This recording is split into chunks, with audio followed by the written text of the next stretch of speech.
Tudo da Canção Nova em um só lugar. Canção Nova Play. Bom dia! Mais uma vez o programa Mais Saúde com o professor Fabrício Assini, que veio complementar informações porque fez um sucesso incrível o nosso programa falando de depressão. Realmente é um tema assim amplo, né? Mas o que nós vimos foram as questões, como que eu identifico o meu paciente não, o meu familiar que de repente está passando por uma depressão. E elas são todas iguais? Vamos lá. A primeira questão é entender assim, quando a gente pensa em depressão, a gente tem que pensar numa série de sintomas associados a essa patologia. O primeiro, sem dúvida alguma, é a tristeza. Nós já falamos em determinado momento que essa tristeza, a partir do momento em que ela aparece com uma frequência maior do que 3 semanas e ela começa a ser incapacitante da minha vida pessoal, profissional, ela é o primeiro grande sinal de alerta para uma doença chamada depressão. Mas a tristeza não é o único sintoma. Um outro sintoma mais suave, mais sutil, que precisa ser identificado pelos familiares, chama-se anedonia. Vamos O que traduzir? é a anedonia? A anedonia é a perda da percepção de prazer. O que eu quero dizer? Existe o prazer biológico e existe a percepção de prazer. Por exemplo, se você me colocar na beira da praia, um mar verde, 1 metro de onda, o vento batendo na direção certa, sabe quando o vento forma aquela crista atrás da onda? Gaivota voando, coloca uma cadeira, a água não bate na bunda, bate só na perna. Eu vou pensar, obrigado, Senhor, por eu estar presente nesse local. A pessoa com anedonia não. Então o que eu tentei foi montar uma cena que, pelo menos para mim, eu estaria percebendo prazer.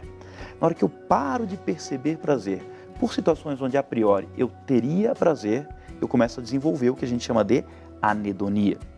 Depois vem um outro sentimento, que é o sentimento de inutilidade e de culpa. Ou seja, a pessoa começa a trazer para si a culpa por coisas que num primeiro momento não são delas. Ou seja, se meu filho de 40 anos separou da mulher, talvez seja uma questão do casal e não culpa minha. Com certeza. Ou seja, eu tenho que saber discernir entre uma coisa e outra.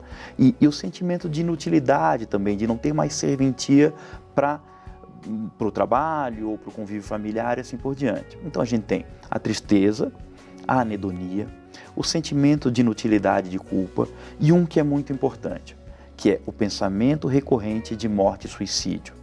Ou seja, não é normal a pessoa pensar em morrer.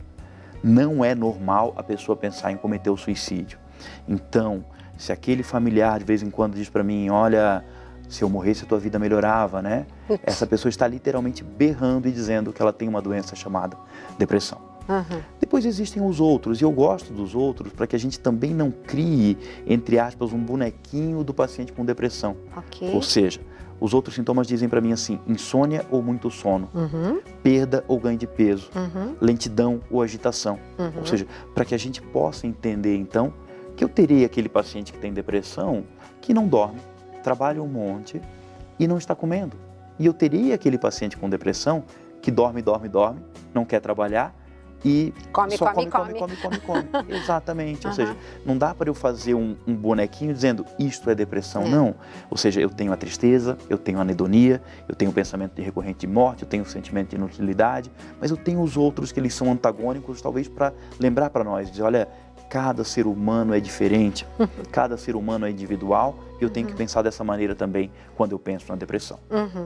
E elencando assim isso que você acabou de nos colocar, qual que é aquela que eu preciso levar para o médico e a outra que dá para a gente de repente estar ajudando essa pessoa com o quê? Vamos lá. Quando a gente pensa na depressão e nesses sintomas, eles podem ser classificados com relação à gravidade. Ou seja, eu posso ter a depressão leve, moderada e grave. E a pergunta seria, como discernir uma da outra? A grande questão é quão incapacitante social, pessoal e profissionalmente esses comportamentos são. Ou seja, eu sou uma pessoa que reconhece em mim esses vários sintomas, mas continuo indo trabalhar, continuo saindo, continuo procurando, né, pelo convívio social, sim. Então, provavelmente eu tenho uma depressão leve. Claro, quando procurar o médico, sempre que necessário, né? A gente não pode dizer isso, mas a pergunta seria, a partir de que momento o medicamento antidepressivo é fundamental? Sim. Ou seja, eu não acho que os medicamentos não devem ser usados. Sim. Eu acredito firmemente que existe o momento do medicamento. Aí queria até fazer uma pauta sobre isso depois, uma próxima oportunidade. Porque Posso vir eu sem acho que é problema. muito bacana a gente estar esclarecendo sobre os medicamentos antidepressivos, né? Vamos combinar depois Vamos sim, isso, tá? vamos sim. Aguardem. Então, assim, qual é o problema que nós vemos hoje na literatura? Que nós temos dois extremos. Aquelas pessoas que não precisariam estar tomando medicamento e estão, e aquelas pessoas que precisariam e não estão. Por umas questões de preconceito que nós já conversamos em determinado momento. Mas pensando nas pessoas que não precisariam e estão, o segredo da conversa do momento é entender que quando eu penso em depressão leve a moderada, toda a literatura científica mostra que existe uma série de intervenções não medicamentosas que são tão boas quanto ou até melhores do que o próprio antidepressivo. E isso são as depressões leve a E moderadas. moderadas, exatamente. E o que seria, Fabrício, para aquela pessoa que diz, ai meu Deus, eu vou conseguir ajudar meu filho, meu marido, minha esposa? Então, essas intervenções, elas mostram o seguinte, por exemplo, intervenções que são eficazes em tratar depressões leve a moderada. Primeiro, atividade física, que nós já conversamos em outras situações e que sempre que eu tiver oportunidade eu vou bater na mesma tecla. Por quê? Porque é fundamental que essas coisas que a ciência mostra com tanta força sejam ditas e ditas de novo para que a gente entenda o papel da atividade física. O outro, as diferentes terapias.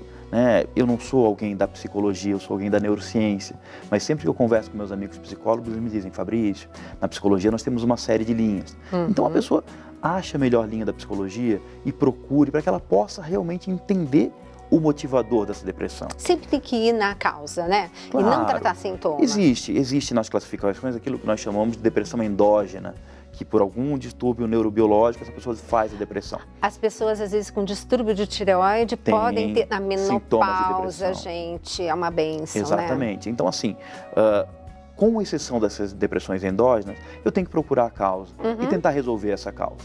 Então, o exercício físico, as terapias, a alimentação, sem dúvida alguma. Então, assim, quando nós falarmos de antidepressivo, vai ser um prazer vir aqui falar com antidepressivo com vocês. Nós vamos ver que eles aumentam a quantidade de um neurotransmissor chamado serotonina, desde que eu tenha feito a serotonina. Perfeito. Mas se eu passo uma vida com base em café preto e bolacha e sal, eu não vou ingerir o triptofano, as vitaminas de complexo B, a vitamina C, essenciais para fazer a serotonina. Perfeito. Então, atividade física, terapias, alimentação e outra que é fundamental e que tem que ser, faltam só duas.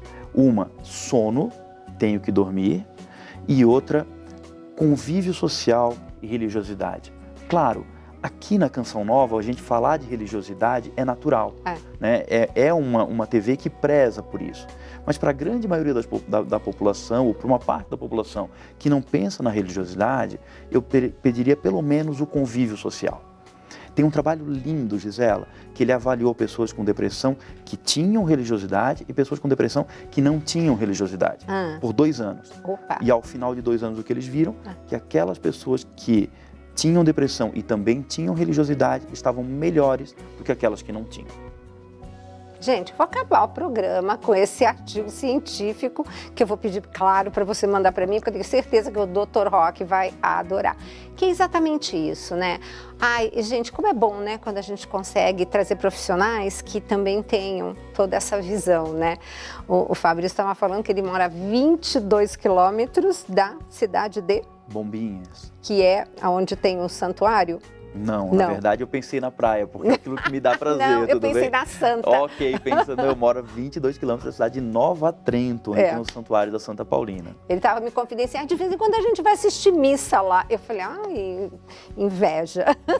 Não, mas é uma bênção, né? Quer dizer, lógico que é uma delícia quando a gente pode ter essa comunhão de pensamentos e nessa ação, né? Bom, eu espero que vocês tenham gostado, adorei o programa e você vai voltar para falar dos antidepressivos. Promessa, hein? Claro. Um beijo grande, até o próximo Mais Saúde.